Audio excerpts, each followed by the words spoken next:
नमस्कार दर्शक बंधु। आजिकल लोक मैंने लार्जर देन लाइफ वाला मुवी देखा बहुत पसंद करती। जमीक कि RRR, Pushpa, KGF box office collection को आम जब देखा ये स्पष्ट जना पड़े लोक मैंने लार्जर देन लाइफ मुवी को एवं कंटेंट वाला मुवी को बेसी पसंद करुँच। किंतु थे मन पकड़े आमर पिला बेल कौ भाई मुवी देखी कटी रोमांटिक मुवी, फैमिली ड्रामा वाला मुवी, कॉमेडी मुवी यही सब देखिकी आम पिला बेल कटी। जमीक कि ओडिया फिल्म अधिकांश फिल्म रोमांटिक मुवी रही है, मैंने लव स्टोरी अराउंड स्टोरी रही है। ता बाद से फैमिली ड्रामा टी आड़ होता है, कॉमेडी आड़ होता है, कि मेन फोकस आम ओडिया फिल्म प्राय रही है love story. Heroine love story देखिए।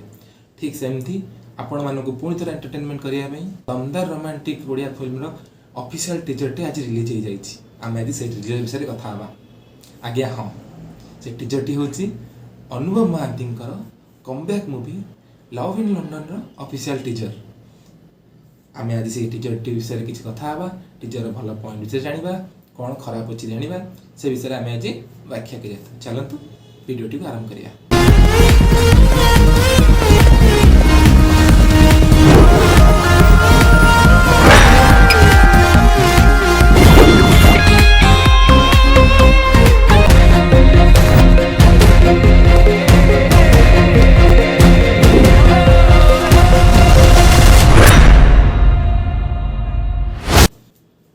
दीर्घ 4 वर्ष पर अनुभव भाई पुणी कमबैक कर ओडिया इंडस्ट्री को। तांकर ये फिल्म टी डायरेक्ट करुँच तापस सरगरिया सार। तापस सरगरिया जिते कि पुराना फिल्म आप देखिए सब फिल्म टाइटलटा बहुत यूनिक रही है। जमीक कि उदाहरण आम तू मो लव स्टोरी नहीं पार, इश्क तु तू, प्रेमम, ये सब फिल्म टाइटल कि यूनिक थाए। ओडिया फिल्म टाइटल टिके हटके रही से रखती। ठीक सेमती ए फिल्म ना रही लव इन लंडन। ये फिल्म ना ही लंडन रही मैंने जानीपे ये फिल्म टी पूरा शूटिंग होती लंडन में। ओडिशार फिल्म इंडिया बाहर शूटिंग हबार केस बहुत कम, किंतु ये मूवी लंडन में शूट होती जोटा कि आप टीजर देखिपारे। अनुभव भाई तो लीड रोल अच्छा सहित अच्छा ये फिल्म आउ दुई जन नायिका, जड़े हेले स्वप्ना प्रियदर्शनी आउ जड़े सौम्या सचदेवा।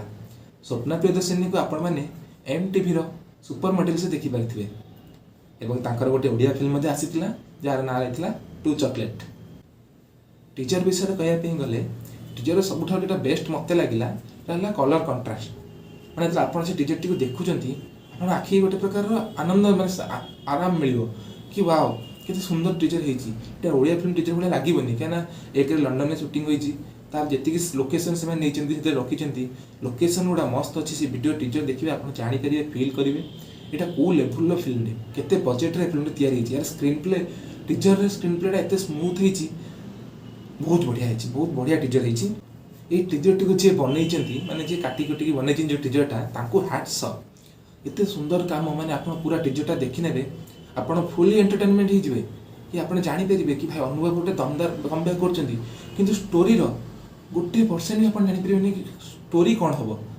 स्टोरी बेस्टा आप मुझे देखिए लगुच मत यहाँ हुए तो गोटे कन्फ्यूजिंग लव स्टोरी होता ही पारे कहीं फिल्म टीजर गोटे डायलॉग आप देखिए अनुभव भाई कहते सतरे कौन मो भल पाइबा मिछ ना भल पाइबा छड़ा हाउ सबु मिछ जोटा शुणिकी आप फिल्म गोटे अंदाजा लगे पारे कि फिल्म लव फेल्युअर अराउंड रे होइतिबो बोली। किंतु या को भी कहती क्रेज बूस्टर। एमती भाव से टीजर टी से काटी जो देखिए लोक मान क्रेज बढ़ी लोक मैंने बहुत एक्साइटेड हो कौन से फिल्म स्टोरी देखा जी जो थे कि अनुभव बैकग्राउंड रे गोटे वॉइस ओवर चली जोटा कि माइंड ब्लोइंग। आप जो अनुभव डायलॉग जब आप अनुभव फैन होते निहाती अनुभव डायलॉग डेलीवरी आपको पसंद आसुव से तो डायलॉग डेलीवरी करुँच मैंने वॉइस ओवर देते एत सुंदर लगुच आपको। लव तो गोटे अजब जिनस न हारिला पर्यंत ता मूल्य बुझी हुएनी। ता सहित अनुभव वॉइस ओवर ता सहित बैकग्राउंड म्यूजिक जोटा कि सस्पेंस और रोमांटिक वाला मिसिक गोटे एपिक वाला फील दूची। ओडिया फिल्म रे प्राय एबे कौन होची भूल ना बैकग्राउंड म्यूजिक भल रोनी जो आम कौन हो फिल्म सागर कनेक्ट कर किंतु ये टीजर रे बैकग्राउंड म्यूजिक एत बढ़िया यूज होती आपण मैंने विश्वास करेंगे। से जो आप टीजरटा देखुं आप पूरा से सीन एंजॉय कर देखिए से वीडियो टी से टीजर जी बीजेम यूज होती सब माइंड ब्लोइंग होती। बाकी रहा आक्टर मानकर परफॉर्मेंस ଅନୁଭବ ତ ଗୋଟେ ସୁପରଷ୍ଟାର, ତାଙ୍କ ଆକ୍ଟିଂରେ କୌଣସି ପ୍ରକାରର କମି ଆମେ କାଢ଼ିପାରିବାନି। ତାପରେ ଯେଉଁ ନ୍ୟୁ କମର ମାନେ ଆସିଛନ୍ତି, ସ୍ୱପ୍ନା ହେଲେ, ସୌମ୍ୟା ହେଲେ, ସେମାନଙ୍କ ଆକ୍ଟିଂରେ ଆପଣମାନେ ଦେଖିବେ ଅନୁଭବଙ୍କ ଆକ୍ଟିଂ ଆଗରେ ସେମାନଙ୍କ ଆକ୍ଟିଂ କେଉଁଠି ନା କେଉଁଠି ଟିକେ ଟିକେ ମ୍ୟାଚ୍ କରିଯାଉଛି। ଆପଣ ଦେଖିପାରିବେ ତାଙ୍କ ଆକ୍ଟିଂ ଅନୁଭବକୁ ଟକ୍କର ଦେଇ ଆକ୍ଟିଂ କରାଟା ଛୋଟ କଥା ନୁହେଁ। ସେମାନେ ତାଙ୍କ ଚେଷ୍ଟା କରିଛନ୍ତି। ଆଉ ଟିଜର ଯେତିକି ବି ଦେଖାଯାଉଛି ବହୁତ ଭଲ ଅଛି ଟିଜରଟି। ମେନ୍ ଆପଣ ଟିଜରରେ ଯେତିକି ଯେଉଁ 1 ମିନିଟ୍ 18 ସେକେଣ୍ଡର ଭିଡ଼ିଓଟି ଅଛି, ତା ଭିତରେ ଆପଣ ଯେତିକିଟି ଲୋକେସନ୍ ଦେଖିବେ, ସେ ସବୁ ଲୋକେସନ୍ ଆପଣଙ୍କ ଦିଲ୍ ଜିତି ନେବ। ଇଏ ମୋ ବାଦା ବହୁତ ବହୁତ ସୁନ୍ଦର ସୁନ୍ଦର ଲୋକେସନ୍ ହେଇଛି। ବହୁତ ଇଣ୍ଟେନ୍ସ ମାହୋଲରେ ସେ ଭିଡ଼ିଓଟିକୁ ଆପଣ ଦେଖିବେ ପୁରା ଲାଷ୍ଟ ପର୍ଯ୍ୟନ୍ତ, ଯେଉଁଥିରେ କି ଆପଣଙ୍କର ବ୍ୟାକଗ୍ରାଉଣ୍ଡ ମ୍ୟୁଜିକ୍ ଆପଣଙ୍କୁ ବହୁତ ହାର୍ଟ ଟଚିଂ ଲାଗିବ। ଓଭରଅଲ୍ ଟିଜରଟି ବହୁତ ଭଲ ହେଇଛି। ଟିଜରଟି ଆମକୁ ଲାଗୁଛି କି ଭାଇ ଗୋଟେ ନୂଆ ଓଡ଼ିଆ ଫିଲ୍ମ ଆସିଲା, ଯେଉଁଟାକି ଦମଦାର ମୁଭି ଗୋଟେ ହେଇକି ଆସିବ ନିହାତି। ଆଉ ତାର ଟିଜର ତ ଯାହା ଲାଗୁଛି ଫିଲ୍ମର ବଜେଟ୍ ବହୁତ ହାଇ ଥିବ। ଲୋକମାନଙ୍କର ସବୁବେଳେ ଡିମାଣ୍ଡ ରୁହେ କି ଓଡ଼ିଆ ଫିଲ୍ମର ବଜେଟ୍ ବଢ଼ଉନାହାନ୍ତି। ଆପଣ ଦେଖନ୍ତୁ ଟିଜରଟିକୁ କେଉଁ ଲେବୁଲର ସେମାନେ ବନେଇଛନ୍ତି। ଏଥିରେ ଆପଣଙ୍କୁ ବଜେଟ୍ର କମି ହେଇଥିବ ବୋଲି ମୋତେ ଲାଗୁନାହିଁ। ଟୋଟାଲି ଫୁଲ୍ ହାତ ଖୋଲିକି ପଇସା ଖର୍ଚ୍ଚ କରିଛନ୍ତି ପ୍ରଡ୍ୟୁସର। ଫିଲ୍ମଟିକୁ ଯାଇ ଲଣ୍ଡନରେ ସୁଟ୍ ହୋଇଛି।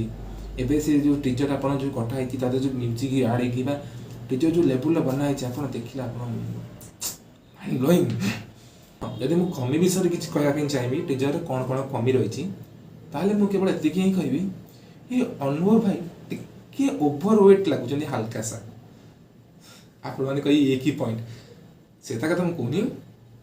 କିନ୍ତୁ ଯେହେତୁ ସେ ଆକ୍ଟ୍ରେସ୍ ମାନେ ଟିକେ ପତଳା ଅଛନ୍ତି, ତ ତାଙ୍କ ପାଖରେ ଅନୁଭବ ଭାଇଙ୍କ ବଡ଼ିଟା ଟିକେ ଓଭର ୱେଟ୍ ବା ମାନେ ମୋଟା ଲାଗୁଛି, ଯେଉଁଟାକି ରୋମାଣ୍ଟିକ୍ ଫିଲ୍ମ ପାଇଁ ଓକେ ରହିଯାଉଛି। ଏତିକି କହିବି, ଏତେ ଦିନ ପରେ ଗୋଟେ ଏମିତି ଓଡ଼ିଆ ଟିଜର ଦେଖିଲି ଯେଉଁଟାକି ଗୋଟେ ସୁନ୍ଦର ଭାବରେ ତାକୁ ତିଆରି କରିଛନ୍ତି, ଯେଉଁଥିରେ କାହାଣୀର କୌଣସି ସୁରାଗ ଆପଣ ପାଇବେ ନାହିଁ। ଆଉ ଲୋକେସନ୍ ଆପଣଙ୍କୁ ସବୁ ସୁନ୍ଦର ସୁନ୍ଦର ଲୋକେସନ୍ ଦେଖେଇଦେଲେ ସେଥିରେ, ମାନେ କେବଳ ଟିଜର ଏଇଟା, ଆଗକୁ ଟ୍ରେଲର ଆସିବ, ତାପରେ ଫିଲ୍ମ ଆସିବ, ମାନେ କେତେ କେତେ ସୁନ୍ଦର ଜାଗାରେ ସେମାନେ ସୁଟିଂ କରିଥିଲେ ଆପଣ ଦେଖିବାକୁ ପାଇବେ।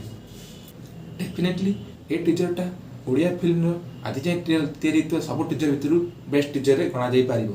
ସେଇଭଳିଆ କ୍ୱାଲିଟି ଏ ଟିଜରରେ ଅଛି।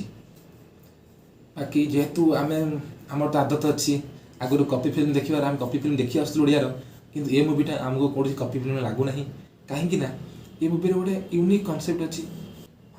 ଦର୍ଶକ ବନ୍ଧୁମାନଙ୍କର ସବୁବେଳେ କମ୍ପ୍ଲେନ୍ ରୁହେ କି ଫିଲ୍ମଟି କପି ହେଇଥିବ, ଫିଲ୍ମଟା ଏଠୁ ଦେଖା ହେଇକି କପି କରାହେଇଛି, କିନ୍ତୁ ଏ ଫିଲ୍ମଟି କପି କି ନାହିଁ ସେଇଟା ଆମେ ଜାଣିନାହାନ୍ତି।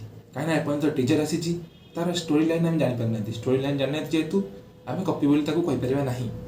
ଏଇଟା ଆଶା କରୁଛି ଏଇଟା ଗୋଟେ ଅରିଜିନାଲ୍ କଣ୍ଟେଣ୍ଟ ହେଇଥିବ, ଯେଉଁଟାକି ଲୋକମାନଙ୍କୁ ଖୁବ୍ ଏଣ୍ଟରଟେନମେଣ୍ଟ କରିବ। ଲୋକମାନେ ମୋତେ ଢେର ସାରା ଭଲ ପାଇବା ଦେବେ। ତାଙ୍କର ମେହନତକୁ ଲୋକମାନେ ସଫଳତାର ସହିତ ପୂରଣ କରିବେ। ଅନୁଭବ ଭାଇଙ୍କ କମ୍ବ୍ୟାକ୍କୁ ଲୋକମାନେ ସେଲିବ୍ରେସନ୍ କରିବା ପାଇଁ ନିହାତି ହଲ୍କୁ ଯିବେ, ଫିଲ୍ମ ଦେଖିବେ। ଫିଲ୍ମଟି ଗୋଟେ ବଡ଼ ବ୍ଲକବଷ୍ଟର ହଉ ବୋଲି ମୁଁ ଆଶା କରିବି। ଆଉ ମେକର୍ସମାନଙ୍କ ପାଇଁ ମୋର ଗୋଟିଏ ରିକ୍ୱେଷ୍ଟ କି ଯେଉଁ ଟିଜରଟା କାଟିଛନ୍ତି ଏକଦମ ସୁନ୍ଦର ଭାବରେ କାଟିଛନ୍ତି। ଠିକ୍ ସେମିତି ଟ୍ରେଲର ମଧ୍ୟ ସେତିକି ସୁନ୍ଦର ହେବା ଦରକାର। ଏବଂ ଟ୍ରେଲର ଅନୁସାରେ ଫିଲ୍ମ ଯେତେବେଳେ ଆମେ ଦେଖିବା ପାଇଁ ଯିବୁ, ଆମେ ସେତିକି ଏଣ୍ଟରଟେନ୍ ହେଇକି ବାହାରକୁ ଆସିବା ଦରକାର କି ଆମେ ବାହାରକୁ ଆସିକି ଆମ 3-4 ଦିନ ପର୍ଯ୍ୟନ୍ତ ଆମେ ସେଇ ହ୍ୟାଙ୍ଗଓଭର ରହିବୁ କି ୱାଓ କ'ଣ ଦେଖିକି ଆସିଲି। କାହିଁକିନା ଟିଜର ଦେଖିଲା ପରେ ମୁଁ ଏଇନେ 3-4 ଦିନ ହ୍ୟାଙ୍ଗଓଭର ରହିବି କି ୱାଓ ଓଡ଼ିଆ ଫିଲ୍ମ ଟିଜର କେତେ ସୁନ୍ଦର ହେଇଛି। ଯଦି ମୁଭିଟା ସେଇ ଲେବୁଲର ନ ହୁଏ ତାହେଲେ ନିହାତି ମନକୁ କଷ୍ଟ ହେବ। କାହିଁକିନା ଆଗରୁ ମଧ୍ୟ ଆମେ ଦେଖିଛୁ ଫିଲ୍ମର ଟିଜର ପସନ୍ଦ ଆସିଯାଇଥିବ, ଟ୍ରେଲର ବହୁତ ଭଲ ହେଇଥିବ, କିନ୍ତୁ ଫିଲ୍ମ ଦେଖିଲେ କେଉଁଠି ନା କେଉଁଠି ସେ ଯେଉଁ ଟଚ୍ଟା ଆମକୁ ମିସ୍ ହୁଏ। ତ ସେଇ ଟଚ୍ଟା ଆମକୁ ସେ ଫ୍ଲେଭରଟା ଦରକାର, ଯେଉଁ ଫ୍ଲେଭରଟା ଆମକୁ ସେଇ ଟିଜରରୁ ଦେଖିକି ମିଳିଛି। ଧନ୍ୟବାଦ।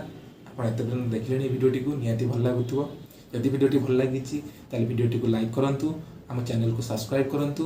ଯଦି ଏ ଭିଡ଼ିଓଟି ଆପଣ ଚାହୁଁଛନ୍ତି ଆପଣ ସାଙ୍ଗମାନଙ୍କୁ ଜଣାଇବା ପାଇଁ, ତାହେଲେ ଡେଫିନେଟଲି ଭିଡ଼ିଓଟିକୁ ସେୟାର କରନ୍ତୁ। ଧନ୍ୟବାଦ।